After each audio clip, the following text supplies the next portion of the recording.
Hello दोस्तों, आप सभी का स्वागत है यूपीएससी प्लेटफॉर्म पर। मैं तरुण गुप्ता आज यहाँ पर यूपीपीसीएस प्रीलिम्स को ध्यान में रखते हुए प्राचीन इतिहास और मध्यकालीन इतिहास की टेसिस को लगा रहे हैं। जीएस वर्ल्ड की टेसिस लग रही है जो कि बहुत ही ज्यादा महत्वपूर्ण है और फुल लेंथ की टेसिस लगेगी। पूरा 150 क्वेश्चन आपको एक ही टेसिस में यहाँ पर मिलने वाले हैं। हिंदी और इंग्लिश दोनों माध्यमों में होने वाली है जो कि बहुत ही ज्यादा महत्वपूर्ण है। अच्छा, एक छोटा सा अपडेट यहीं पर और ले लीजिए, जिसकी आप लोग पीडीएफ की डिमांड करते रहते हैं सबसे ज्यादा। ये आपको हमारे ऐप पर मिल जाएगी यूपीएससी नेट पर। डिस्क्रिप्शन में हमने लिंक दे दिया है ऐप की, वहां पर ऐप पर चले जाना है और आप जो है पीडीएफ विद सॉल्यूशन के सभी टेस्ट सीरीजों की डाउनलोड कर पाओगे। अब कोई भी प्रॉब्लम हो, कोई क्वेश्चन हो तो आप कमेंट या फिर कॉन्टेक्ट कर लीजिएगा। पहला क्वेश्चन आता है कि पूर्व पाषाण कालीन मानव की बस्तियों, मानव के जीवन, उपकरण और आजीविका के संबंध में निम्नलिखित कथनों पर विचार कीजिए। पूर्व पाषाण कालीन के मानव के जीवन, उपकरण और आजीविका के संबंध पर विचार करना है। इनमें से कौन सा ऑप्शन करेक्ट है? सही ऑप्शन इनमें से कौन सा है? तो बात की जाए, यह मुख्यतः शिकार एवं खाद्य संग्रह पर निर्भर करते थे। बिल्कुल बात ठीक है। लघु पाषाण उपकरण जैसे कि कोर और फलक का प्रयोग करते थे, ये भी सही है। ये धातु उपकरणों एवं पशुपालन से परिचित थे। नहीं, ये धातु एवं पशुपालन ज्ञान जो है ना नवपाषाण काल में मिला था, ना कि इन्हें पूर्व पाषाण काल में ही मिल गया था, तो गलत है। इसके उपकरण मूलतः क्वार्टरजाइट और क्वार्ट्ज जिससे बने होते थे, तो ये भी सही है। तो पहला, दूसरा और चौथा सही है, जबकि तीसरा ऑप्शन यहाँ पर गलत है। नेक्स्ट क्वेश्चन आता है कि भारत में पूर्व पाषाण, मध्य पाषाण एवं नव पाषाण काल के अवशेष एक ही क्षेत्र में पाए जाने वाले का प्रमुख कारण क्या है? मतलब कि कहा जा रहा है कि भारत में जो पूर्व पाषाण काल, मध्य पाषाण का और नव पाषाण काल था, जो अवशेष पाए गए हैं वो एक ही क्षेत्र में पाए गए हैं। और उस एक ही क्षेत्र में पाए जाने का कारण क्या रहा है? तो उस क्षेत्र की भौगोलिक निरंतरता और संसाधनों की उपलब्धता के कारण जो है एक ही क्षेत्र में देखने को मिला था। ठीक है, तो यहाँ पर ऑप्शन जो है आपका बी वाला करेक्ट है, भौगोलिक निरंतरता और संसाधनों की उपलब्धता के कारण। भारत में प्रागैतिहासिक मानव के जीवाश्म नर्मदा घाटी, होशंगाबाद क्षेत्र निम्नलिखित कथनों पर विचार करें प्राप्त हुए। तो भारत में प्रागैतिहासिक मानव जीवन के जो जीवाश्म है वो नर्मदा घाटी तथा होशंगाबाद क्षेत्र के संदर्भ में निम्नलिखित कथनों पर विचार करें। कौन सा ऑप्शन करेक्ट है? जैसे विचार किया जाए कि नर्मदा घाटी से प्राप्त मानव अवशेष को नर्मदा मानव कहा जाता है। बिल्कुल बात ठीक है। यह अवशेष होमो इरेक्टस और होमो सेपियंस के बीच कड़ी मानी जाती है, ये भी सही है। इसकी खोज जो है भारतीय पुरातत्व सर्वेक्षण के द्वारा 1982 में की गई थी, तो ये भी करेक्ट है। इसकी खोज गंगा घाटी से संबंधित नहीं, इसकी खोज जो है गंगा घाटी से संबंधित जो है नहीं है, तो आप कहेंगे चौथा गलत है, जबकि पहला, दूसरा, तीसरा जो है नर्मदा घाटी से संबंधित बहुत बढ़िया क्वेश्चन है, एग्जाम में सबसे ज्यादा पूछा जाता है। ठीक है, तो ये क्वेश्चन थोड़ा सा आपका ध्यान रखना है, एग्जाम रेडी है ना, एग्जाम के लिए रेडी है क्वेश्चन है। चलिए नेक्स्ट क्वेश्चन आता है कि सराय नाहर राय एवं महदहा से संबंधित कथनों पर विचार करें। कौन से ऑप्शन करेक्ट है? सराय नाहर राय एवं महदहा के बारे में कौन सा ऑप्शन करेक्ट है? यह जो स्थल है गंगा घाटी की मध्यपाषाण संस्कृति से संबंधित है। बिल्कुल बात ठीक है। इन स्थलों से मानव की समाधियों के साक्ष्य मिले हुए हैं, ये भी सही है। यहाँ से आभूषण, सूक्ष्म पाषाण उपकरण और दैनिक उपयोग की वस्तुएं जो है प्राप्त हुई है, तो आप कहेंगे 1, 2, 3 सही है। चौथा कहता है कि यह स्थल नवपाषाण कृषि संस्कृति के प्रत्यक्ष प्रमाण प्रस्तुत होते हैं, तो आप सभी को पता होगा कि प्रत्यक्ष प्रमाण यहाँ से नहीं मिले हैं, तो ऑप्शन क्या होगा? नवपाषाण संस्कृति यहाँ पर नहीं दर्शाई जाती है, केवल पहला, दूसरा, तीसरा ही सही है, जबकि चौथा ऑप्शन गलत है। ठीक है, चलिए नेक्स्ट क्वेश्चन आता है, दमदमा एवं बिंद क्षेत्र के संदर्भ पर विचार करें। कौन सा ऑप्शन करेक्ट है? दमदमा एवं बिंद क्षेत्र के बारे में आप ये तो समझ में आ गया होगा कि हम एंशिएंट और मिडेवल हिस्ट्री की बात कर रहे हैं, इसमें मॉडर्न हिस्ट्री नहीं आएगी। दमदमा एवं बिंद क्षेत्र के संदर्भ में कौन सा ऑप्शन करेक्ट है? तो दमदमा से एक इस साथ जो है कई मानव कंकाल प्राप्त हुए, तो दमदमा से एक साथ कई मानव के कंकाल प्राप्त होते हैं। बिल्कुल बात ठीक कही गई है। दमदमा उत्तर प्रदेश के बिंद क्षेत्र में स्थित है, ये भी ऑप्शन सही है। बिंद क्षेत्र से सर्वाधिक मानव कंकाल नवपाषाण काल के मिले हुए हैं, तो ये ऑप्शन गलत हो जाएगा, क्योंकि कंकाल मध्य पाषाण काल से संबंधित है, ना कि नवपाषाण काल से। दमदमा मानव अवशेषों के अध्ययन से शिकारी संग्रहकर्ता जीवन की पुष्टि यहाँ पर प्राप्त होती है, ये भी करेक्ट है। तो पहला, दूसरा, चौथा सही है, जबकि तीसरा ऑप्शन गलत है, क्योंकि यहाँ से जो बिंद क्षेत्र से सर्वाधिक मानव कंकाल मिले हैं मध्य पाषाण काल से संबंधित हैं, ना कि नवपाषाण काल से। लहुरा देव एवं नवपाषाण काल के संदर्भ में विचार करें। कौन सा ऑप्शन करेक्ट है? लहुरा देव एवं नवपाषाण काल के बारे में कौन सा करेक्ट है? लहुरा देव झील के किनारे स्थित प्रारंभिक कृषि के स्थल प्राप्त हुए हैं, बिल्कुल ठीक है। यहाँ चावल की खेती के साक्ष्य मिलते हैं, ये भी सही है। नवपाषाण काल में मानव ने स्थायी जीवन एवं कृषि को अपनाया था, ये भी करेक्ट है। नवपाषाण काल में धातु उपकरणों का व्यापक उपयोग प्रारंभ हो गया था, नहीं, व्यापक रूप से उपयोग प्रारंभ हो गया था, ये गलत लिखा हुआ है। व्यापक रूप से उपयोग प्रारंभ तो बाद में हुआ है, ना कि नवपाषाण काल में होने लगा था। तो आप कहेंगे 1, 2, 3 सही है, जबकि चौथा ऑप्शन यहाँ पर भी गलत है। नेक्स्ट क्वेश्चन आता है कि पाषाणकालीन मानव के निवास प्रकार के एवं सांस्कृतिक विशेषताओं के संदर्भ पर विचार करें, कौन सा ऑप्शन करेक्ट है। तो पाषाणकालीन मानव के निवास एवं प्रकार संस्कृतियों के बारे में कौन सा सही है। पुरापाषाण काल में मानव का निवास जो है मुख्यतः नदी तटों के आसपास देखने को मिलता है। जो पुरापाषाण काल था, मानव का निवास नदियों के तटों के आसपास हुआ था, बिल्कुल सही है। मध्यपाषाण काल में गुफा एवं शैलाश्रय निवास का प्रचलन सबसे ज्यादा बढ़ा था, ये भी सही है। नवपाषाण काल में कच्चे और पक्के मकानों का निर्माण प्रारंभ हो गया था, ये भी करेक्ट है। नवपाषाण काल ताम्रपाषाण काल का संबंध पूर्णतः घुमंतु जीवन से है। अब समझ सकते हो ताम्रपाषाण काल में घुमंतु जीवन बताना एक गलत हो गया है ना। तांबे का प्रयोग होने लगा था, लोग वहां पर जो है पक्के मकान प्रारंभ कर दिए थे, तो आप कहेंगे यहाँ पर जो है गलत है, केवल पहला, दूसरा, तीसरा ही सही है। निम्नलिखित स्थल एवं उनके काल निर्धारण के बारे में विचार करना है, कौन सा ऑप्शन करेक्ट है। चलिए बात करेंगे। कायथा जो है मध्य प्रदेश में स्थित है और ताम्रपाषाण संस्कृति से संबंधित है, बिल्कुल सही है। चिरान जो है बिहार में है और नवपाषाण संस्कृति के एक महत्वपूर्ण स्थल है, ये भी कहेंगे आप करेक्ट है। दैमाबाद महाराष्ट्र में है, पूर्णतः हड़प्पा संस्कृति से संबंधित है। तो दैमाबाद महाराष्ट्र में ये तो ठीक है, लेकिन यह मिश्रित संस्कृति का तथ्य है, ना कि हड़प्पा संस्कृति का तथ्य है, तो ये गलत हो गया। पाषाण, कांस्य और लोहे युग का प्रथम व्यवस्थित विभाजन थॉमसन के द्वारा किया गया था, ये भी सही है। तो 1, 2, 4 सही है, जबकि तीसरा ऑप्शन गलत है। नेक्स्ट क्वेश्चन आता है हड़प्पा सभ्यता के नगर नियोजन एवं कृषि व्यवस्था के संदर्भ में कथनों पर विचार करें, कौन सा करेक्ट है। हड़प्पा सभ्यता के नगर नियोजन और कृषि संबंधों के बारे में कौन सा सही है। धौलावीरा से विशाल जल संरक्षण प्रणाली के प्रमाण मिलते हैं, बिल्कुल बात ठीक है। हड़प्पा सभ्यता में सरसों, तिल, जौ और गेहूं की खेती की जाती थी, ये भी सही है। चंदूदड़ो केवल धार्मिक केंद्र था, औद्योगिक गतिविधियों से रहित था। चंदूदड़ो जो है औद्योगिक केंद्र था, ना कि धार्मिक केंद्र था, तो ये गलत हो गया। हड़प्पाई नगरों में जल प्रबंधन नगर नियोजन का एक अभिन्न अंग था, ये भी सही है। तो पहला, दूसरा, चौथा सही है, जबकि तीसरा ऑप्शन यहाँ पर प्रॉपर गलत है। नेक्स्ट क्वेश्चन आता है निम्नलिखित कथनों पर विचार कीजिए, विचार करना है निम्नलिखित में से कौन सा ऑप्शन करेक्ट है। जैसे कि हमने बताया कि चाहे वो दृष्टि की तहसील हो, चाहे ध्येय की हो, मेक आईएएस, संस्कृति, जीएस वर्ड, इन सभी की तहसील आपको हमारे ऐप पर मिल जाती है, पीडीएफ, यूपीएससी नेट ऐप पर जाओगे पीडीएफ फॉर्म में मिल जाएगी, और पीडीएफ आप लोग डाउनलोड करके प्रिंट आउट भी निकलवा सकते हो। ऐप की हमने डिस्क्रिप्शन में लिंक दे दिया है, वहां से आप लोग डाउनलोड कर लीजिएगा। चलिए क्वेश्चन आता है कि निम्नलिखित में से कौन सा सही है। बात की जाए स्वतंत्रता के बाद भारत में जो उत्खनन किया गया प्रथम स्थल कौन सा था। रोपड़ था। और रोपड़ कहां पर है। रोपड़ पंजाब राज्य में है। रोपड़ सतलुज नदी के तट पर स्थित है, ये भी ठीक है। मोहनजोदड़ो और चंदूदड़ो दोनों सिंध क्षेत्र में स्थित है, क्या ये सही है। मोहनजोदड़ो, चंदूदड़ो सिंध क्षेत्र में, क्या ये सही है। आप कहेंगे ये भी सही है। सुरकोटदा पूर्णतः पाकिस्तान में स्थित हड़प्पा स्थल है। सुरकोटदा पाकिस्तान में है क्या, नहीं, आप कहेंगे पाकिस्तान में नहीं है। सुरकोटदा कहां पर है, गुजरात में है। अब गुजरात बोले तो भारत में है, तो आप कहेंगे जो है चौथा गलत हो गया, केवल पहला, दूसरा, तीसरा सही है। नेक्स्ट क्वेश्चन तरफ बढ़ेंगे। नेक्स्ट क्वेश्चन आता है किस हड़प्पा स्थल से विस्तृत क्रीड़ा क्षेत्र स्टेडियम के प्रमाण प्राप्त होते हैं, वह राजस्थान में है। तो आप कहेंगे कालीबंगा। कालीबंगा राजस्थान में है, वहां से आपके क्रीड़ा क्षेत्र मतलब कि स्टेडियम के जो है आपके साक्ष्य मिलते हैं। लेकिन ध्यान रखना है आपके धौलावीरा से भी, जो कि गुजरात में है, यहां से भी आपके स्टेडियम के प्रमाण प्राप्त हुए हैं। नेक्स्ट क्वेश्चन आता है निम्नलिखित कथनों पर विचार करें, इनमें से कौन सा ऑप्शन करेक्ट है। जैसे विचार किया जाए, हड़प्पा जो है रावी नदी के तट पर स्थित है, बिल्कुल बात ठीक है। रोपड़ जो है सतलुज नदी के किनारे है, ये भी सही बात है। लोथल जो है घग्गर नदी किनारे, लोथल घग्गर नदी के किनारे है क्या, नहीं, आप कहेंगे लोथल जो है साबरमती सॉरी, लोथल जो है साबरमती नदी के किनारे है, तो आपका ऑप्शन तीसरा गलत है। कालीबंगा जो है घग्गर नदी के तट पर है, बिल्कुल करेक्ट है। तो पहला, दूसरा, चौथा सही है, तीसरा ऑप्शन यहाँ पर आपका गलत था। चलिए नेक्स्ट क्वेश्चन आता है नीचे दिए गए अभिकथन और कारण, इनमें से अभिकथन कारण कौन सा सही है।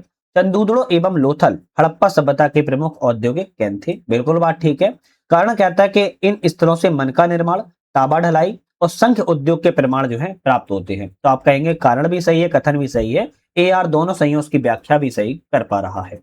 चलिए नेक्स्ट क्वेश्चन की बात की जाए, यहाँ पर हड़प्पा स्थल है, एक तरफ विशेषता है, यहाँ पर मिलाना है कौन सा ऑप्शन किस चीज के लिए जाना जाता है। जैसे कालीबंगा की बात की जाए, कालीबंगा हल से जुते हुए खेत के लिए जाना जाता है। लोथल की बात किया है, लोथल डॉकयार्ड गोदी मतलब बंदरगाह के लिए जो है लोथल को जाना जाता है। धौलावीरा की बात की जाए तो जल संरक्षण की उन्नत व्यवस्था के लिए जाना जाता है। और मोहनजोदड़ो की बात किया है विशाल स्नानागार के लिए जाना जाता है। ए ऑप्शन यहाँ पर करेक्ट है। नेक्स्ट क्वेश्चन आता है कि हड़प्पा सभ्यता के नगर नियोजन के संदर्भ पर विचार करें, कौन सा ऑप्शन यहाँ पर सही है। हड़प्पा सभ्यता के नगर नियोजन के विषय में कौन सा ऑप्शन यहाँ पर करेक्ट है, इसकी बात की जा रही है। तो आप कहेंगे मोहनजोदड़ो में विशाल स्नानागार धार्मिक अनुष्ठानों से जुड़ा था, बिल्कुल ठीक है। धौलावीरा में जल संरक्षण नगर योजना का केंद्रीय तत्व था, ये भी सही है। हड़प्पाई नगरों में सड़कें अव्यवस्थित नहीं अव्यवस्थित नहीं थी बल्कि व्यवस्थित रूप से थी, तो ये तो गलत हो गया। नगरों का विभाजन दुर्ग एवं निचला नगर के रूप में किया गया था, करेक्ट है। तो 1 2 4 सही है, तीसरा ऑप्शन यहाँ पर गलत लिखा हुआ है। भारत में लोहे के प्रारंभिक प्रयोग के कथन यहाँ पर कौन सा सही है। भारत में लोहे के प्रारंभिक प्रयोग के बारे में, लोहे का उपयोग जो है 1000 ईसा पूर्व के आसपास हथियारों के निर्माणों में शुरू किया गया था। बी ऑप्शन आपका यहाँ पर करेक्ट है, ठीक है। तो ऑप्शन बाकी यहाँ पर गलत है क्योंकि बी ऑप्शन सही है। गंगा घाटी के घने जंगलों को साफ करने के किस उपकरण के लिए ऐतिहासिक भूमिका निभाई गई है। तो लोहे के कुल्हाड़ी की सबसे ज्यादा प्रमुख भूमिका निभाई गई थी। जो गंगा घाटी थे उसके घने जंगलों को साफ करने के लिए लोहे के कुल्हाड़ी को हथियार के रूप में प्रयोग किया गया था। वैदिक काल में पुरोहितों को वेद डॉक्टर क्यों माना जाता था। वैदिक काल में डॉक्टर इसलिए माना जाता था क्योंकि जड़ी बूटी और पेड़ पौधों की गहन जानकारी होती थी, इसलिए पुरोहितों को वेद के रूप में भी जाना जाता था। शिष्य जब गुरु के पाठ को दोहराते थे तो ऐसा लगता था मानो वर्षा के आगमन के पहले मेढक टर टर कर रहे हो। इसका वर्णन कहाँ मिलता है।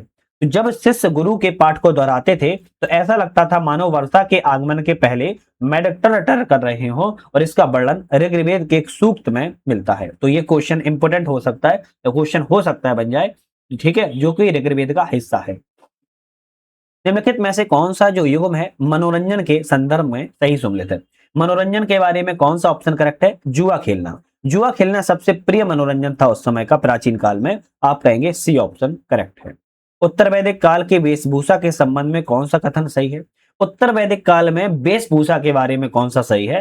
पहनावे में मुख्य रूप से 2 वस्त्र का प्रयोग करते थे, एक तो ऊपरी वस्त्र का, दूसरे नीचे वस्त्र का प्रयोग करते थे, आप कहेंगे बी ऑप्शन करेक्ट है ना। एक शरीर के हिस्से ऊपरी वस्त्र के लिए ढकते थे, दूसरा नीचे। इसके अलावा सिर पर पगड़ी भी बांधी जाती थी और धनी लोग जरी के कसीदे वाले वस्त्र भी पहनते थे। तो आपका ऑप्शन बाकी सब जो है आपके गलत हैं, केवल बी ऑप्शन सही है। अब देखो बहुत सारे बच्चे ना ये बोलते हैं सर आप प्रत्येक ऑप्शन को पढ़ो और आप मुझे फिर बताओ, है ना। तो ये कोई टाइम वेस्ट करने के लिए हम यहाँ पर टेस्ट नहीं लगाते हैं। हम टेस्ट इसलिए लगाते हैं कि आप लोग जितना साल भर में 2 साल में पढ़ा हुआ है इसका रिवीजन कर सके। अब हम ऐसे पढ़ें, उत्तर वैदिक काल के वेशभूषा के संबंध में कौन सा कथन सत्य है। लोग केवल रेशमी वस्त्र पहनते थे, गलत है। पहनावे में मुख्य रूप से वस्त्र 2 प्रयोग किया जाता था, एक ऊपरी नीचे, ये सही है। पगड़ी पहनने का कोई साक्ष्य नहीं मिलता है, गलत है। पगड़ी पहनते थे, मैंने आपको बता दिया था। धनी लोग केवल सूती वस्त्र पहनते थे, गलत है। तो ये टाइम वेस्ट हुआ है ना। पूछा कौन सा है सत्य है, हम सत्र ऑप्शन के सही ऑप्शन को बात करेंगे, बाकी ऑप्शन ऑटोमेटिक जो भी एक्सप्लेन होगा अलग से वो हम आपको बता ही देते हैं, बाकी ऑप्शन को अवॉइड कर देते हैं। सोम के संदर्भ में विचार करें कौन सा ऑप्शन सही है। भाई सोम के बारे में विचार करना है कौन सा करेक्ट है। जैसे सोम की बात की जाए, सोम एक नशीला सुरा था जो रोजाना पिया जाता था, ये तो गलत लिखा है। एक अति विशिष्ट पेय था जिसे धार्मिक उत्सवों पर पिया जाता था, सोम को बिल्कुल सही है। इसे तैयार करने कठिन प्रक्रिया प्रोसेस थी, बिल्कुल ठीक है। तो दूसरा तीसरा सही है, जबकि पहला ऑप्शन गलत है। वैदिक अर्थव्यवस्था में निम्नलिखित में से कौन सा सामान्य व्यवसाय की श्रेणी में आता है। तो वैदिक अर्थव्यवस्था में सामान्य व्यवसाय की श्रेणी में कौन सा आता है, आप कहेंगे धातु कर्म एवं बढ़ईगिरी आती है, मछली मारना एवं पशुपालन आता है, चमड़े का काम आता है, डी ऑप्शन करेक्ट है। वैदिक काल में लोगों के आहार डाइट में मुख्य रूप से क्या शामिल था। जो वैदिक काल में लोग आहार करते थे उसमें क्या शामिल था, तो आप कहेंगे दूध मक्खन घी शामिल था, फल सब्जियां अन्न शामिल थे, मांस और मधु शहद भी शामिल था। उपयुक्त में से सभी ऑप्शन पर हम टिक करेंगे। समाज में पुरोहितों के प्रथम स्थान प्राप्त करने का मुख्य कारण क्या था। समाज में पुरोहितों के प्रथम स्थान प्राप्त करने का प्रमुख कारण क्या था। प्रमुख कारण यह था कि धर्म को समाज में अत्यंत महत्वपूर्ण बना देना, बी ऑप्शन आपका यहाँ पर करेक्ट हो जाएगा। सोहन संस्कृति किस पाषाणकालीन संस्कृति का दूसरा नाम है। सोहन संस्कृति दूसरी पाषाणकालीन संस्कृति का नाम है। निम्न पूर्व पाषाण काल के नाम से भी सोहन संस्कृति को जाना जाता है, ए ऑप्शन आपका यहाँ पर करेक्ट है। नेक्स्ट क्वेश्चन आता है बेलन घाटी कौन सी है? बेलन घाटी उत्तर प्रदेश के किस स्थल से अस्थि निर्मित मातृ देवी की प्रतिमा प्राप्त होती है? बेलन घाटी उत्तर प्रदेश के ऐसा कौन सा स्थान जहां से अस्थि निर्मित मातृ देवी की प्रतिमा मिलती है? आप कहेंगे लोहिंदा नाला से। लोहिंदा नाला जो है आपके मिर्जापुर के मिर्जापुर जिले के बेलन घाटी में स्थित है, जहां से उच्च पूर्व आषाढ़ काल की अस्थि निर्मित मातृ देवी की जो मूर्ति मिलती है वो वर्तमान में कौशाम्बी संग्रहालय में सुरक्षित रखी गई है। कौन से? कौशाम्बी संग्रहालय में सुरक्षित जो है रखी गई है। फलक संस्कृति का संबंध किस काल से है? वही फलक संस्कृति का संबंध पूछ रहा है, तो आप कहेंगे मध्य पूर्व पाषाण काल से है। बी ऑप्शन यहाँ पर करेक्ट है। मध्य पाषाण काल के संदर्भ में दमदमा नामक पुरा स्थल से एक ही कब्र में कितने मानव कंकाल एक साथ दफनाए हुए मिले हैं? तो दमदमा नामक स्थल जो है आपके, वह पहली बात तो उत्तर प्रदेश के प्रतापगढ़ जिले में है। दमदमा नामक कहाँ है? उत्तर प्रदेश के प्रतापगढ़ जिले में स्थित है, पहली बात। दूसरी बात, यहां से कितने मानव के एक ही मानव कंकाल एक साथ दफनाए हुए मिले हैं? तो आप कहेंगे 3 मानव कंकाल जो है एक साथ दफनाए हुए मिले हैं। ठीक है, हालांकि दमदमा से 41 मानव समाधान प्राप्त हुए हैं, ये भी ध्यान रखना है। 41 अगर कभी आ जाए कि ओवरऑल कितना मिले हैं, तो 41 मिले हैं, लेकिन एक साथ एक ही कब्र में 3 मानव कंकाल दफनाए गए थे। नेक्स्ट क्वेश्चन आता है कि खाद्यान्नों की कृषि सर्वप्रथम किस काल में प्रारंभ की गई थी? खाद्यान्नों की कृषि सबसे पहले किस काल में? तो आप कहेंगे नवपाषाण काल में सबसे पहले कृषि का साक्ष्य जो है मिलता है। दक्षिण भारत की महापाषाणिक संस्कृति के संदर्भ पर विचार करना है, कौन सा ऑप्शन यहाँ पर सही है? तो दक्षिण भारत की संस्कृति के बारे में, यह संस्कृतियां मुख्य रूप से लोहे युग की से जुड़ी संबंधित है, बिल्कुल ठीक है। इन कब्रों में लोहे के उपकरणों के साथ काले और लाल विद्यमान भी प्राप्त होते हैं, ये भी सही है। तो आप कहेंगे सी वाला रहेगा, दोनों ऑप्शन यहाँ पर आपके करेक्ट है। नेक्स्ट क्वेश्चन की बात करेंगे, कौन सा एक महापाषाणिक समाधि एक प्रकार की नहीं है? कौन सी एक महापाषाणिक समाधि एक प्रकार की नहीं है? तो आप कहेंगे सिस्ट होती है, डोलेमेन होती है, मेनिहर होती है, जबकि बिहार जो है आपकी महापाषाणिक संस्कृति का उदाहरण नहीं है। बिहार क्या है? बौद्ध भिक्षुओं के निवास का स्थान है। बिहार की बात की जाए तो जो बौद्ध भिक्षु थे, बौद्ध भिक्षुओं के निवास के स्थान के रूप में बिहार को जाना जाता है। ठीक है, ऋग्वैदिक आर्यों का मूल निवास स्थान आर्कटिक क्षेत्र था, यह मत किसके द्वारा प्रतिपादित या दिया गया है? तो ऋग्वैदिक आर्यों का मूल स्थान आर्कटिक क्षेत्र था, यह जो है मत किसके द्वारा दिया गया है? आप कहेंगे बाल गंगाधर तिलक के द्वारा दिया गया था। बाल गंगाधर तिलक ने अपनी the Arctic home in the Vedas में आर्यों का मूल स्थान उत्तरी ध्रुव आर्कटिक क्षेत्र को बताया हुआ है। जो सबसे मान्य सिद्धांत है मैक्स मूलर के द्वारा बताया गया था मध्य एशिया। मैक्स मूलर ने मध्य एशिया बताया था और यही सबसे मान्य सिद्धांत है। ऋग्वेद में उल्लिखित दशराग युद्ध के संबंध में कौन सा ऑप्शन असत्य, गलत ऑप्शन यहाँ पर कौन सा है? यह युद्ध परसुड़ी रावी नदी के तट पर लड़ा गया था, ये तो सही लिखा हुआ है। यह युद्ध भरत जन के राजा सुदास और 10 राजाओं के जन्म बीचों में हुआ था, ये भी करेक्ट है। इस युद्ध में सुदास की हार हुई थी, सुदास की हार हुई थी इस युद्ध में, सुदास की विजय हुई थी, ना कि सुदास की हार हुई थी। तो आप कहेंगे सुदास की जीत की गई थी, तो सी ऑप्शन गलत है। सुदास के पुरोहित जो है वशिष्ठ थे, ये भी करेक्ट है। नेक्स्ट क्वेश्चन आता है ऋग्वैदिक काल में राजनीतिक संगठनों का सही अवरोही क्रम बड़े से छोटे की ओर कौन सा है? बड़े से छोटे की ओर, तो जन सबसे बड़ा था, जन से छोटा जो है आप कहेंगे विष था, विष से छोटा ग्राम और ग्राम से छोटा कुल था, आपका ए ऑप्शन यहाँ पर हो जाएगा। तो कुल सबसे छोटा परिवार होता था, परिवारों को मिलाकर ग्राम बनता था, ग्रामों को मिलाकर विष और विष को मिलाकर जन राष्ट्र के निर्माण किया जाता था। ऋग्वेद के किस मंडल में गायत्री मंत्र का उल्लेख मिलता है? ऋग्वेद के तृतीय मंडल में गायत्री मंत्र का उल्लेख जो है मिलता है, जिसकी रचना किसके द्वारा की गई है? इसकी रचना विश्वामित्र के द्वारा जो है की गई थी। किसके द्वारा? विश्वामित्र के द्वारा की गई थी। और किसको समर्पित है? यह सूर्य देवता को समर्पित है, यह सूर्य देवता को समर्पित है। ऋग्वैदिक काल में बलि शब्द का क्या अर्थ है? बलि शब्द का क्या अर्थ है? प्रजा द्वारा राजा को स्वेच्छा से दिया जाने वाला उपहार या कर हुआ करता था, जिसे बलि कहा जाता था। ऋग्वैदिक समाज के संदर्भ में अमाजु किसे कहा जाता था? अमाजु की बात करें ऋग्वैदिक काल में, वह कन्या जो जीवन भर अविवाहित रहती थी, मतलब कि शादी नहीं करती थी, उस कन्या को, अविवाहित कन्या को जो है अमाजु कहा जाता था ऋग्वैदिक काल में। उत्तर भारत के किस स्थल से महापाषाणिक समाधान के साक्ष्य मिलते हैं? तो उत्तर भारत में ऐसा कौन सा स्थल है जहां से महापाषाणिक समाधान के साक्ष्य मिलते हैं? आप कहेंगे बुर्ज होम। बुर्ज होम से आप कहेंगे समाधान के आपके महापाषाणिक समाधान के साक्ष्य मिलते हैं। बुर्ज होम कहां पर है? जो बुर्ज होम कश्मीर में है। कहां पर है? कश्मीर में है। और याद रखना है यहां से आपके समाधान के साक्ष्य मिलते हैं। ऋग्वैदिक धर्म के बारे में कौन सा ऑप्शन सही है? ऋग्वैदिक धर्म के बारे में, उनका धर्म मुख्य रूप से बहुदेव विवादी था, लेकिन एकेश्वरवाद में विश्वास जो है रखते थे। तो बी ऑप्शन आपका ऋग्वेद के बारे में करेक्ट है। हर्यक वंश के शासक को श्रेणिक नाम से जाना जाता है। हर्यक वंश में बात की जा रही है, किस शासक को श्रेणिक नाम से जाना जाता है? आप कहेंगे बिंबिसार को। बिंबिसार को श्रेणिक नाम से हर्यक वंश में जाना जाता है।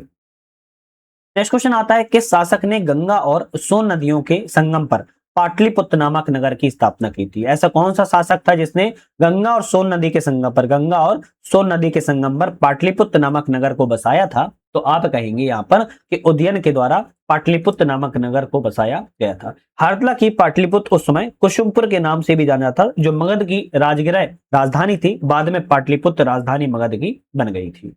प्रथम बौद्ध संगति का आयोजन किसके काल में किया गया था? तो पहली बौद्ध संगति पहली बात तो हुई कब थी? तो 483 ईसा पूर्व में की गई थी। याद रखना है, अजातशत्रु के शासन काल में की गई थी। किसके? अजातशत्रु के शासन काल में की गई थी। तो आपका ऑप्शन रहेगा डी ऑप्शन यहाँ पर करेक्ट है। इसकी अध्यक्षता किसके द्वारा की गई थी? कोई मुझे कमेंट करके बताएगा तो मुझे बड़ा अच्छा लगेगा। प्रथम बौद्ध संगति की अध्यक्षता किसके द्वारा की गई थी? आप मुझे कमेंट करके बताइएगा। ठीक है, चलिए नेक्स्ट क्वेश्चन आता है, शिशुनाग वंश के शासक के समय दूसरी बौद्ध संगति का आयोजन वैशाली में किया गया था।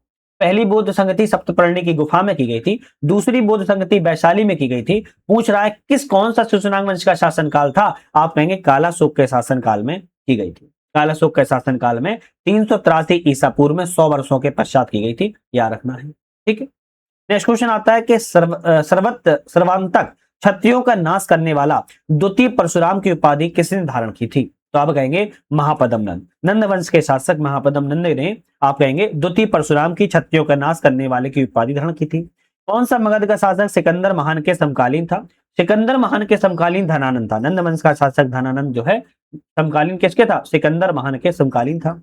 मगध के शासक ने सर्वप्रथम कलिंग पर विजय प्राप्त की थी और वहां से जिन की मूर्ति को उठाकर ले आया था। तो किसके द्वारा? आप कहेंगे महापद्म नंद। नंद वंश के शासक महापद्म नंद ने सबसे पहली बार कलिंग पर विजय प्राप्त की और वहां से जिन की मूर्ति को उठाया लाया था। हर्यक वंश का अंतिम शासक जिसे उसके अमात्य शिशुनाग ने सत्ता से पदच्युत जो है कर दिया था, तो आप कहेंगे नागदशक। हर्यक वंश का अंतिम शासक कौन था? नागदशक था, जिसे शिशुनाग वंश ने जो है शिशुनाग के द्वारा सत्ता से पदच्युत कर दिया गया था।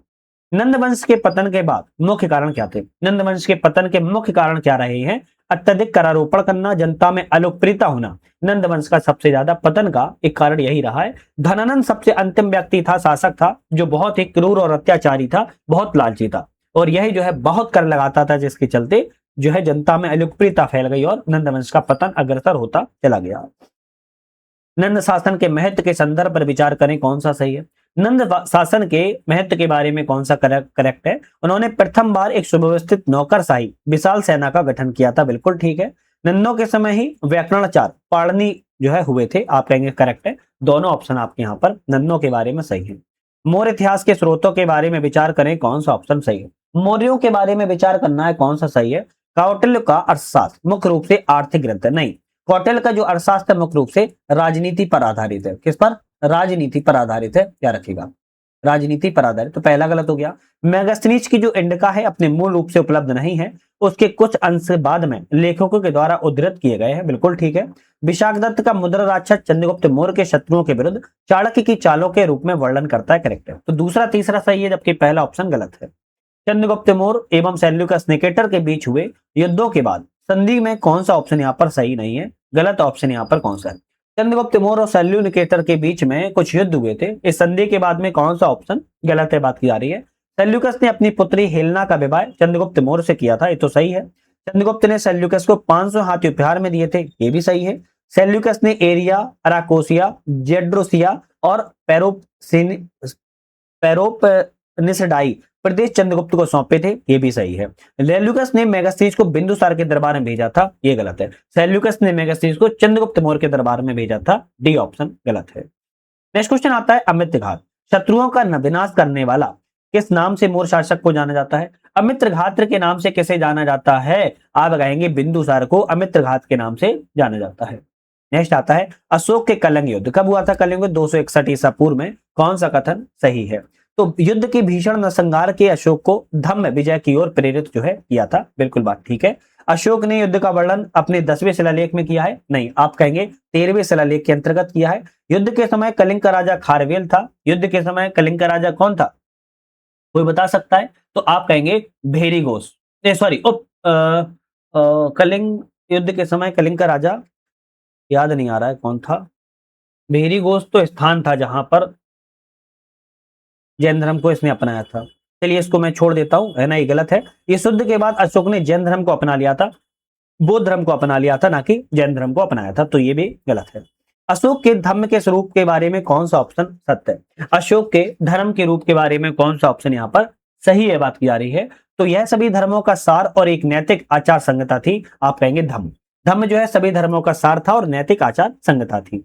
नाम है, उपाधियां अशोक की और स्रोत है, कहां से अशोक के नाम और उपाधि ले गई है? किस स्रोत से? तो यहाँ पर अगर जैसे बात की जाए अशोक जो है मौस्की गुर्जरा में अभिलेख में मिलता है। प्रियदर्शी की बात की जाए तो प्रियदर्शी जो है मिलता है, कहां से मिलता है? आप कहेंगे प्रियदर्शी दीपवंश और महावंश से मिलता है। मगध राज की बात की जाए भाब्रू शिलालेख से मिलता है। और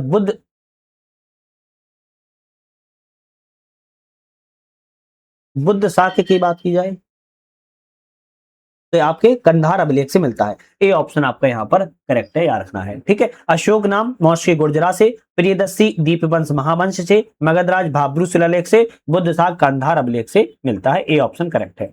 मौर्यकालीन प्रशासन में राजस्व विभाग का मुख्य अधिकारी कौन होता था? तो मौर्यकालीन प्रशासन में जो राजस्व विभाग का मुख्य अधिकारी है वो समाहर्ता हुआ करता था। बी ऑप्शन करेक्ट है। अशोक के अभिलेखों की भाषा और लिपि के संदर्भ में कौन सा ऑप्शन गलत है?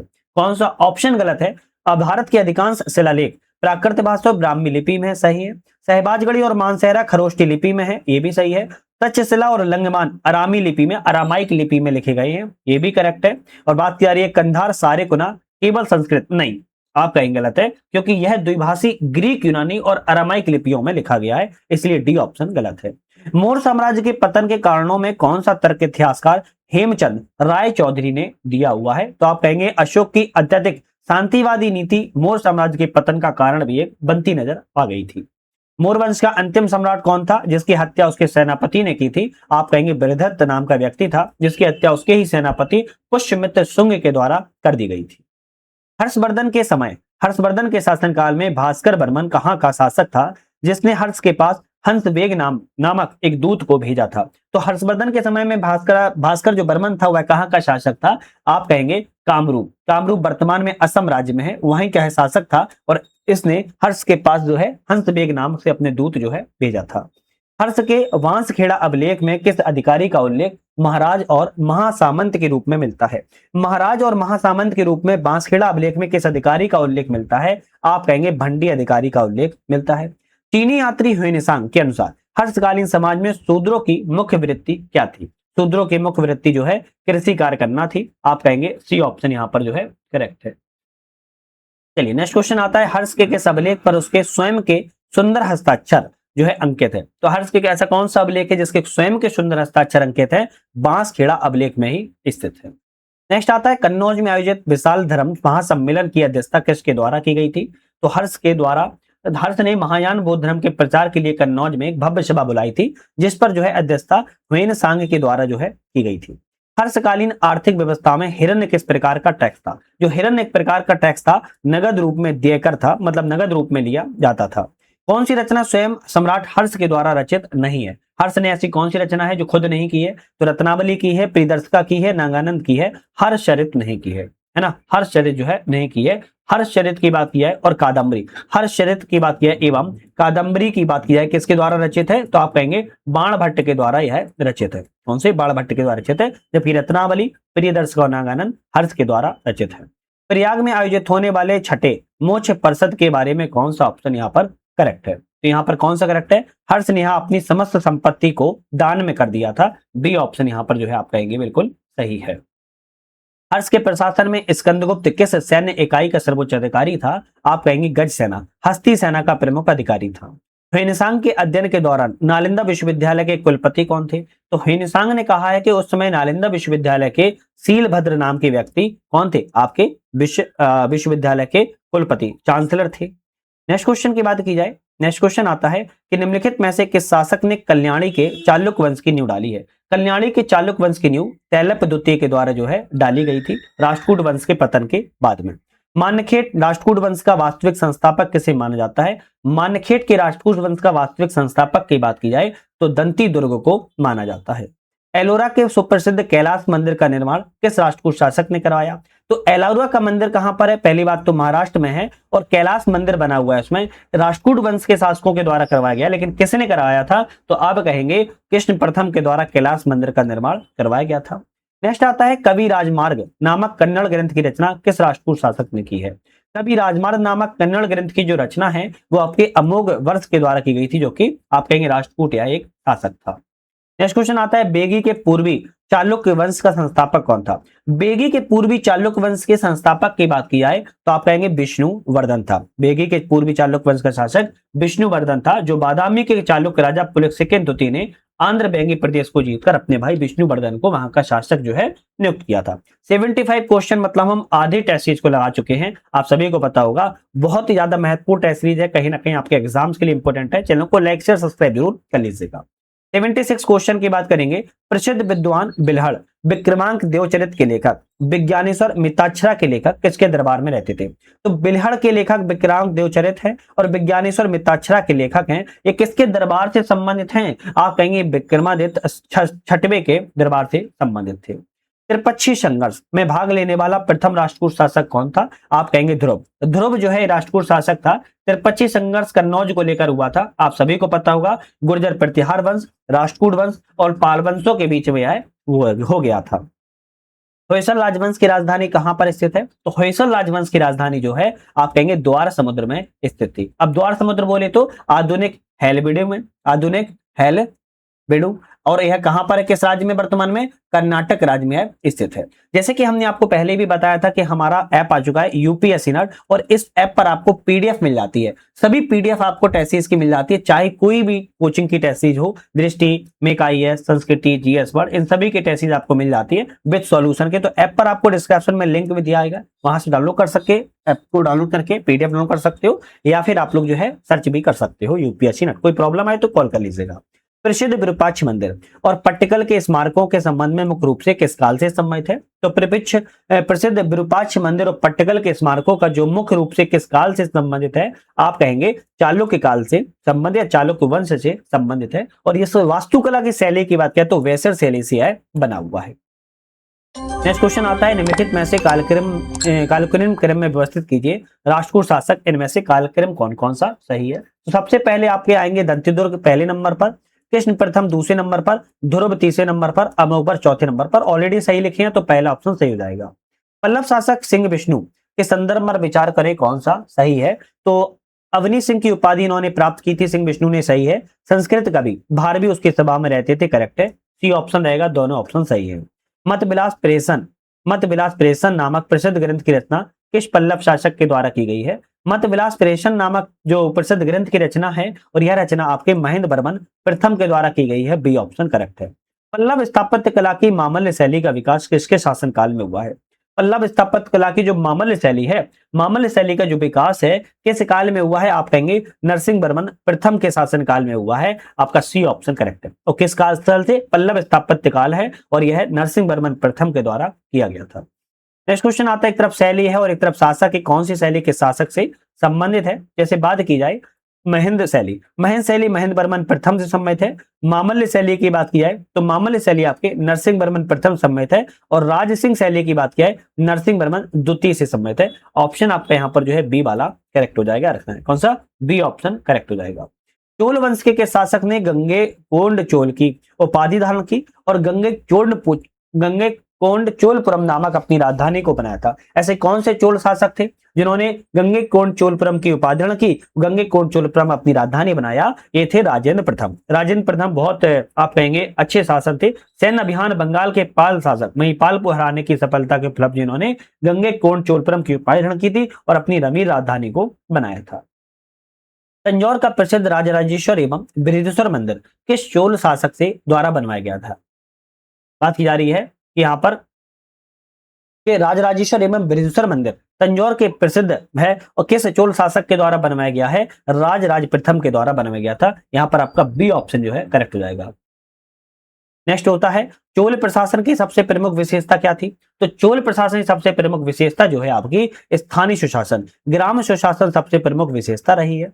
किस चोल शासक ने श्रीलंका के उत्तरी भाग पर विजय प्राप्त करके उसे एक चोल प्रांत मुमुंडी चोल चोल मंडलम बनाया था? तो आप कहेंगे आपका कौन सा हो जाएगा? राजराज प्रथम के द्वारा बनाया गया था। चोलकालीन बेल्लाल शब्द का प्रयोग किसके द्वारा किया गया है? चोलकालीन जो बेल्लाल शब्द का जो प्रयोग है वह आपका धनी किसानों के लिए किया गया था। बी ऑप्शन आपका यहाँ पर करेक्ट है। किसके लिए? धनी किसानों के लिए किया गया है। चलिए नेक्स्ट क्वेश्चन आता है पल्लव वंश का अंतिम महत्वपूर्ण शासक कौन था जिसे चोल शासक आदित्य प्रथम ने पराजित किया था? तो पल्लव वंश का अंतिम महत्वपूर्ण शासक कौन था? तो आप कहेंगे अपराजित था, जिसे आपके चोल शासक आदित्य प्रथम ने पराजित किया था।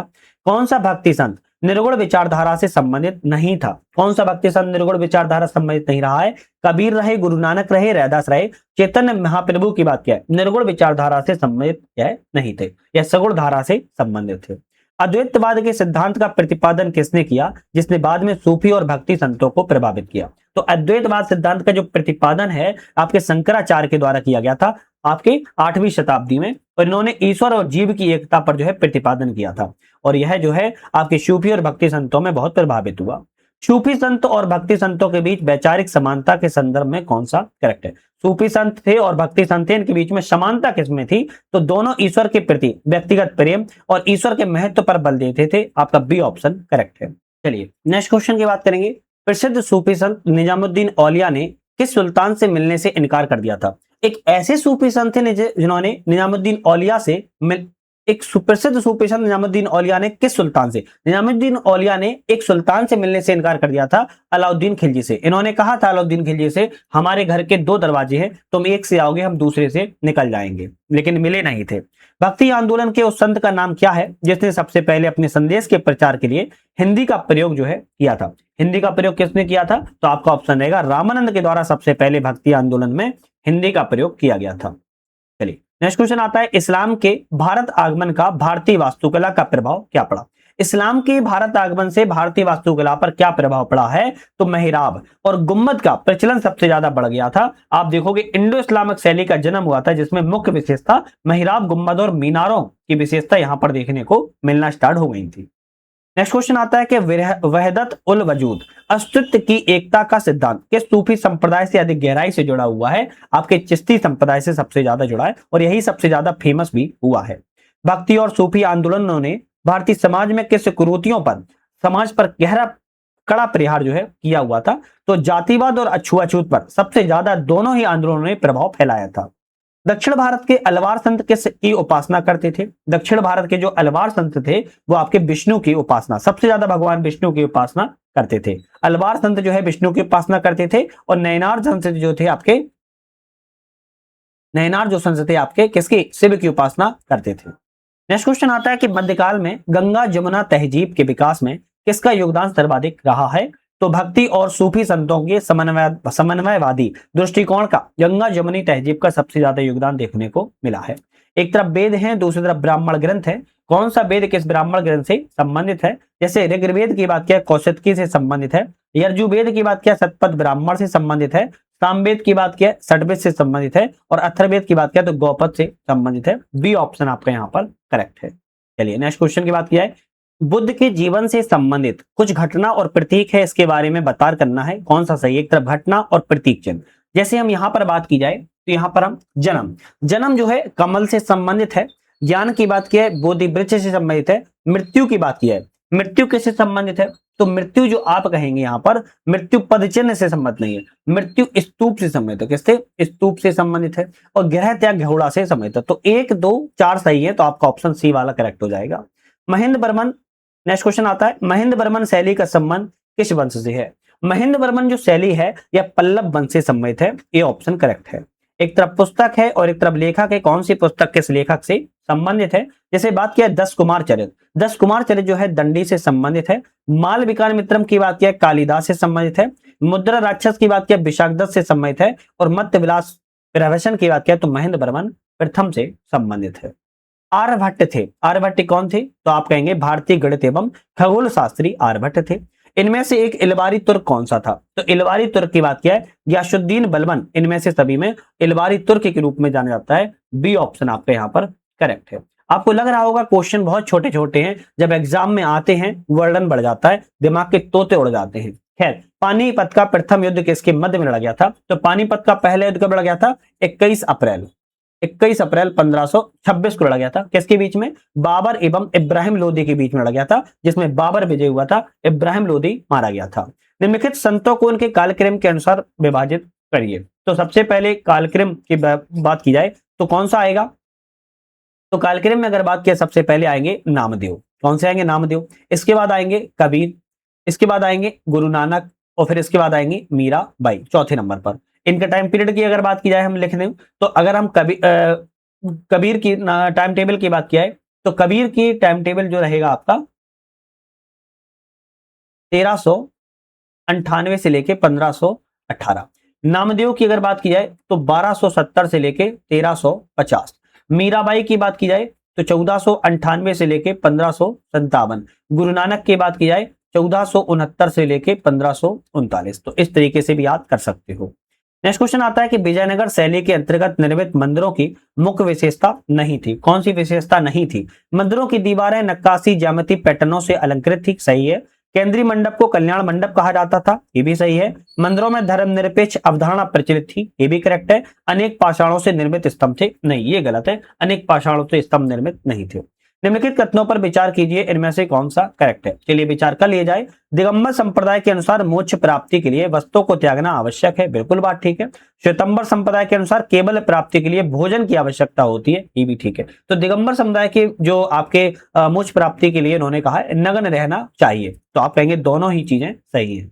भारत में मुस्लिम शासन की स्थापना का श्रेय किसे दिया जाता है? मुस्लिम शासन की स्थापना का श्रेय भारत में महमूद गजनबी को दिया जाता है, आप कहेंगे सी ऑप्शन यहाँ पर करेक्ट है। कौन सा? सी ऑप्शन आप कहेंगे महमूद गजनबी को दिया जाता है, करेक्ट है।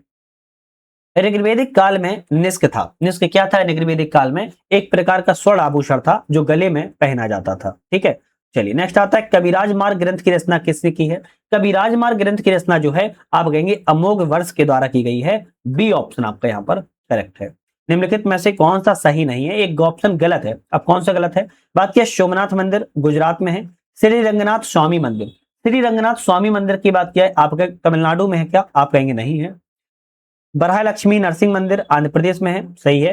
वेंकटेश्वर मंदिर आंध्र प्रदेश में है, ये भी करेक्ट है। तो आपका ऑप्शन क्या पूछा था? आपका ऑप्शन पूछा है श्रीनाथ स्वामी मंदिर कहां पर है? किसी को पता है क्या? भाई हमें तो नहीं पता है, कोई बता सकता है? आप कहेंगे आंध्र प्रदेश राज्य में। कहां पर है? आंध्र प्रदेश राज्य में श्री रंगनाथ स्वामी मंदिर है, तो बी ऑप्शन गलत था। किसे कश्मीर का अकबर कहा जाता है? तो जैनुल आबिदीन को कश्मीर का अकबर कहा जाता है, डी ऑप्शन आपका यहाँ पर करेक्ट है। नेक्स्ट आता है उत्तर वैदिक कालीन अधिकारियों के संदर्भ में कौन सा सही नहीं है? गलत ऑप्शन यहाँ पर कौन सा है? सूत राजाओं का सारथी कहते थे, संग्रहिता कोषाध्यक्ष होता था, छत्रता को ग्राम का मुखिया कहा जाता था, सही है। आप कहेंगे छत्रता को आप कहेंगे द्वारपाल होता था। कौन होता था? द्वारपाल होता था, तो आपका सी ऑप्शन गलत है। भागदत्त जो था एक कर एकत्रित करने वाला अधिकारी होता था। कनिष्क के दरबार में संरक्षण प्राप्त विद्वानों में कौन कौन शामिल थे? तो आपका ऑप्शन रहेगा अश्वघोष शामिल थे, वसुमित्र शामिल थे, नागार्जुन शामिल थे, चरक शामिल थे, ढंगदेव शामिल नहीं थे। आपका सी ऑप्शन से हो जाएगा अश्वघोष, वसुमित्र, नागार्जुन, चरक जो है कनिष्क के दरबार में संरक्षण प्राप्त जो है विद्वानों में शामिल थे। नेक्स्ट क्वेश्चन आता है जैन धर्म के पतन के कारणों के संबंध में कौन सा सही नहीं है? मतलब कि गलत ऑप्शन इनमें से कौन कौन से हैं? कठोर व्रत और तपस्या पर बल देना, ये सही है। साहित्य में प्राकृत भाषा का प्रयोग, नहीं ये गलत है। जैन मतावलियों का आंतरिक मतभेद, ये भी सही है। सियादवाद और अनेकांतवाद का सिद्धांत, ये भी करेक्ट है। तो इनमें से कौन सा सही नहीं है? केवल आप कहेंगे दूसरा ऑप्शन जो है गलत है, बाकी सब सही है। ऋग्वेद के संदर्भ पर विचार करें कौन सा सही है? ऋग्वेद के बारे में कौन सही है? गंगा नदी का उल्लेख नहीं मिलता, भाई मिलता है ना, एक बार गंगा का मिलता है और 2 बार यमुना का मिलता है, तो ये तो गलत लिखा है। हिमालय की एक चोटी मूंजवत का उल्लेख मिलता है, हाँ बिल्कुल मिलता है, केवल दूसरा सही है, पहला ऑप्शन गलत हो गया। कौन सी विशेषताएं खिलजी वंश से संबंधित नहीं? भाई खिलजी वंश से संबंधित कौन सी विशेषताएं नहीं है? धर्म का राजनीति से अलगाव, ये तो सही है, संबंधित है। फिरोज खिलजी वंश के संस्थापक थे, ये भी सही है। प्रतिभा और योग्यता के आधार पर अधिकारियों का चयन किया जाता था, ये भी करेक्ट है। जलालुद्दीन ने हस्तक्षेप की नीति को नहीं, जलालुद्दीन ने हस्तक्षेप की नीति को नहीं अपनाया था, अलाउद्दीन खिलजी ने अपनाया था। नीचे दिए गए कथन और कारण, इनमें से कौन सा कथन कारण सही है? बाबरनामा तुर्की भाषा में लिखा है, बिल्कुल बात ठीक है। तुर्की मुगल दरबार की राजभाषा नहीं, फारसी मुगल दरबार की राजभाषा थी। कौन सी थी? फारसी थी। तो ऑप्शन कहेंगे कारण गलत है, केवल ए ऑप्शन सही है, जबकि आर ऑप्शन यहाँ पर गलत है। निम्नलिखित में से दिल्ली सल्तनत में कौन सा ऑप्शन सही नहीं है? गलत ऑप्शन कौन सा है? दिल्ली सल्तनत के बारे में कौन सा ऑप्शन गलत है? जकात जो था मुसलमानों से लिया जाने वाला एक स्वैच्छिक कर था, बिल्कुल सही है। खराज जो गैर मुसलमानों से लिए जाने वाला भूमि राजस्व था, ये भी करेक्ट है। खम्स लूट या युद्ध से प्राप्त धन को खम्स कहते थे, ये भी करेक्ट है। हक ए सर्व एक प्रकार का नहीं, हक ए सर्व जो है एक सिंचाई कर था। कैसा था? सिंचाई कर था, या रखना है, ना कि एक तरीके से धार्मिक कर था। तो आपका ऑप्शन गलत हो गया। निम्नलिखित में से कौन सा सही नहीं है? इनमें से कौन सा गलत है बात की जा रही है। तो द्वैतवाद के आप कहेंगे मध्यवाचार सम्मिलित है, द्वैताद्वैतवाद से निम्नकाचार, अद्वैतवाद से शंकराचार। विशिष्ट अद्वैतवाद से बात किया, विशिष्ट अद्वैतवाद से कौन है? वल्लभाचार सम्मिलित नहीं है, रामानुजाचार संबंधित है। कौन से? रामानुजाचार संबंधित है, ना कि वल्लभाचार। तो आपका ऑप्शन डी वाला यहाँ पर गलत था, या रखना है। ठीक है, वल्लभाचार किस समय थे? शुद्ध द्वैताद्वैतवाद संबंध थे, है ना, शुद्ध द्वैतवाद से वल्लभाचार संबंध थे। अशोक द्वारा निर्मित स्तंभों की विशेषताओं के बारे में कौन सा सही नहीं है? अशोक के द्वारा निर्मित जो विशेषताएं थी शामिल नहीं है। स्वतंत्र रूप से स्थापित किया गया था, सही है। एकात्मक स्तंभ थे, भी करेक्ट है। स्तंभों पर मानव आकृति नहीं थी, बल्कि पशु आकृति थी, आपको पता होगा, है ना, शेर, हाथी, ये सब आकृति थी। पॉलिश और चमकदार थी, ये भी करेक्ट है। तो ऑप्शन कहेंगे सी वाला गलत है।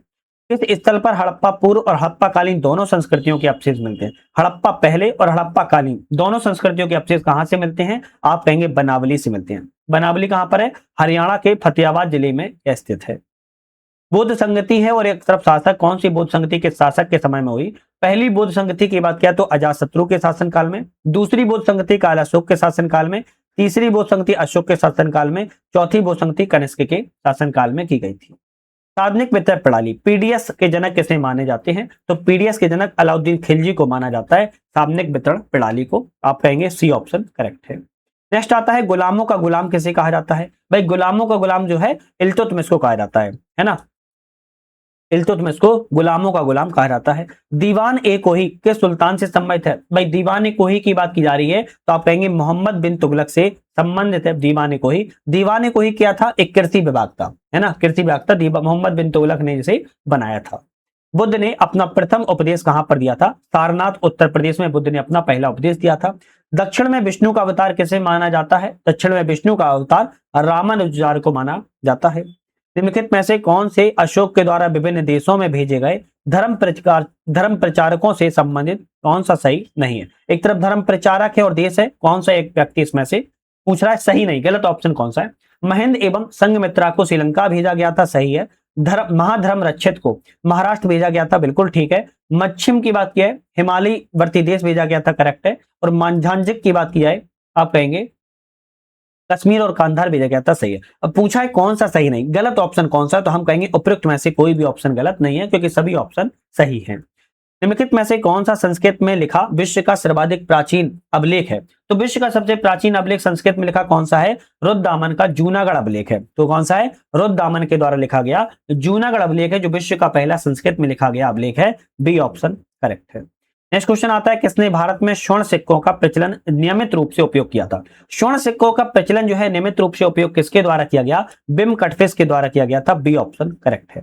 मीराबाई समकालीन थी। मीराबाई किसकी समकालीन थी? आप कहेंगे मीराबाई तुलसीदास की समकालीन थी। एक तरफ नृत्य है, दूसरी तरफ संबंधित जाति है, और कौन सा नृत्य किस जनजाति से संबंधित है? जैसे बात की जाए धोबिया नृत्य, धोबिया नृत्य आपके धोबी जाति से संबंधित है। तेरा नृत्य की बात किया है कृषकों से संबंधित है। नटवरी नृत्य की बात किया है अहीरों से संबंधित है। और चौरसिया नृत्य की बात किया है तो कहारों से संबंधित है। बी ऑप्शन आपका यहाँ पर करेक्ट है। एक तरफ सूची 1 है, सूची 2 है, कौन सी शैली किस शासक से संबंधित है? चलिए बात की जाए, जैसे हम नंदी बर्मन शैली की बात किया है तो पल्लव वंश से संबंधित है। उड़िया शैली की बात किया है कलिंग वंश से संबंधित है। सोलंकी शैली की बात किया है सोलंकी शासक से संबंधित है। और खजुराहो शैली की बात किया चंदेल शासक से संबंधित है। शुंग वंश के पश्चात किस वंश का शासन भारत में स्थापित हुआ? शुंग वंश के बाद जो है भारत में कर्ण वंश का शासन स्थापित हुआ था। एक तरीके से आपको सभी वंश याद एक सिक्कों से करनी चाहिए। सबसे पहले हर्यक वंश आता है, इसके बाद आपका मोर वंश, मोर वंश के बाद आपका कर्ण वंश, और कर्ण वंश के बाद आपका सातवाहन वंश आया। तो इस तरीके से भी आप चाहो तो याद कर सकते हो। नेक्स्ट क्वेश्चन आता है, सुदर्शन झील का पुनर्निर्माण किसके द्वारा करवाया गया था? सुदर्शन झील का जो पुनर्निर्माण है स्कंदगुप्त के द्वारा करवाया गया था। डी ऑप्शन करेक्ट है। निम्नलिखित कथनों पर विचार करें, कौन सा ऑप्शन यहाँ पर सही है। चलिए विचार कर लेते हैं। कोल्डी हवा ने विश्व में प्राचीनतम चावल को उगाने के साक्ष्य प्राप्त होते हैं, बिल्कुल बात ठीक है। दूसरा ऑप्शन कहता है मध्य प्रदेश के आदमगढ़ से प्राचीनतम पशुपालन के अर्थव्यवस्था के साक्ष्य मिलते हैं, भी करेक्ट है। सी ऑप्शन रहेगा, दोनों ऑप्शन सही है। पानीपत के प्रथम युद्ध में तुर्कों की विजय का प्रमुख कारण क्या था? तो प्रमुख कारण था तोपखाना। पानीपत में जो बाबर था उसने तुर्कों में तोपों का प्रयोग जो है किया हुआ था।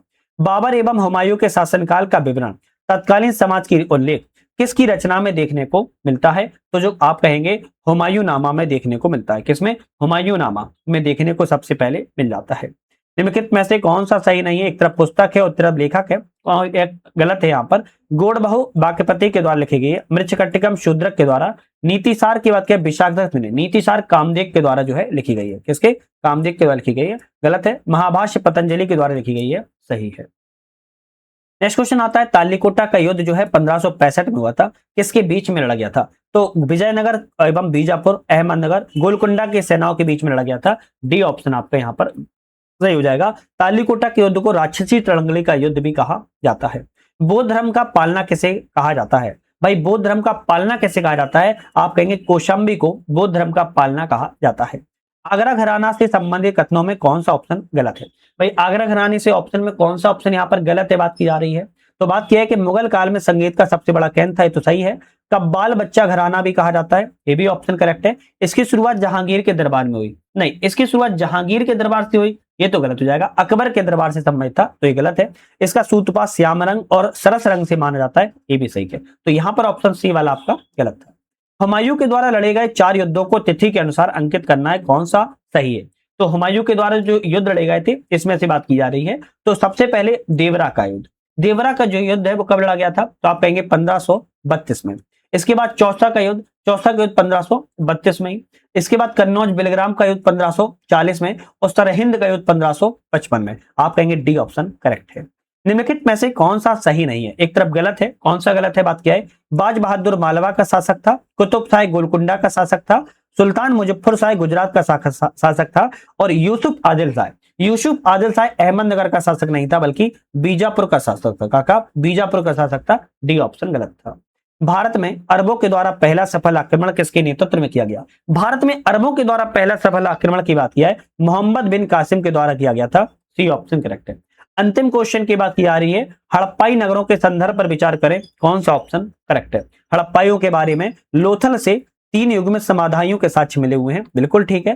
कालीबंगा से शल्य क्रिया के साक्ष्य मिले हैं, ये भी करेक्ट है। बनावली से अग्निवेदिकाएं मिली हैं, चौथे से कहेंगे, और धौलावीरा से स्टेडियम के प्रमाण मिले हैं, तीसरा से मिलाएंगे। ऑप्शन सी रहेगा, ए का पहला, बी का दूसरा, सी का चौथा, डी का तीसरा ऑप्शन करेक्ट है। तो जैसे कि हमने आपको बताया था, आपके 150 फुल टेस्ट को हम लगाने वाले हैं, जो कि बहुत महत्वपूर्ण है। हालांकि इस चैनल पर आप देखोगे तो दृष्टि की भी टेस्ट लग रही है, मेक आईएएस की लग रही है, ध्येय आईएएस की लगा रही है, आपकी जीएस वर्ल्ड की शुरू कर दी है। अभी जल्द ही संस्कृति और नेक्स्ट आईएएस की भी लगाना स्टार्ट कर देंगे, और इन सभी की पीडीएफ आपको हमारे ऐप यूपीएससी नेट पर मिल जाती है विद सॉल्यूशन के। तो ऐप को डाउनलोड करके आप प्रिंट आउट निकलवा सकते हो। ध्यान रखना है, बहुत ही ज्यादा महत्वपूर्ण है ये सीरीज आपके लिए। चैनल को भी लाइक शेयर सब्सक्राइब जरूर कर लेना है, क्योंकि नेक्स्ट वीडियो तभी आपको पाएंगे जब चैनल को लाइक शेयर सब्सक्राइब करके बेल आइकन प्रेस कर लेंगे। तो आज ही पर समाप्त करेंगे, नेक्स्ट वीडियो में पुनः मुलाकात करेंगे। तब तक के लिए धन्यवाद।